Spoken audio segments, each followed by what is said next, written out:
大家知道吗？我们身体上都是自带大药的，求医不如求己。那么我们身体上的大药是什么呢？便是我们的经络和穴位。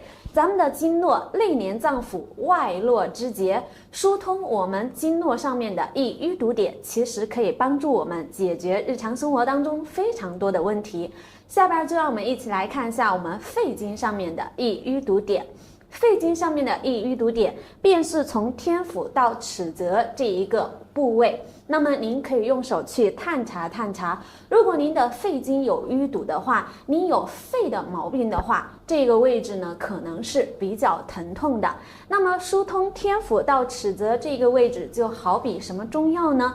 第一个，它是我们的咳嗽通。如果说您有咳嗽的话，这个位置呢，您可以疏通。第二个的话呢，这个位置还是我们的鼻炎淋。如果您有鼻炎、流鼻涕、打喷嚏，那么也不妨可以疏通我们这一个易淤堵的位点。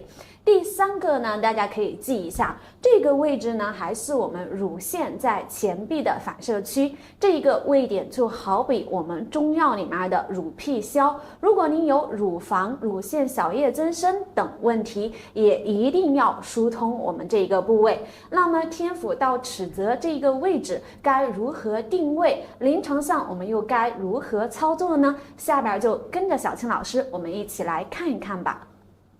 下边呢，我们一起来看一下天府到尺泽这一个肺经上面易淤堵的部位。首先，我们找到天府穴。天府穴呢，在我们的腋前纹头下3寸，也即呢四指并拢的这个位置。肺经腋前纹头下3寸，也即呢我们四指并拢肺经的循行线路上，这个位点呢便是我们的天府穴。那么我们再来看一下我们的尺泽穴。尺泽穴我们摸到我们肱二头的肌腱，在我们的肘横纹这个地方有一个很明显的肌腱，这个肱二头肌腱的外侧缘、外侧端便是我们的尺泽穴。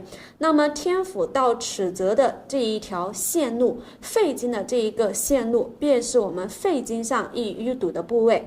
如果说您会针刺的话，从天府穴进针，针尖朝向尺泽的方向即可疏通这个部位。如果说您不会针刺，您用我们的大拇指沿着我们的上臂的这个肱骨进行弹拨也是可以的。以上便是天府到尺泽的定位以及呢疏通。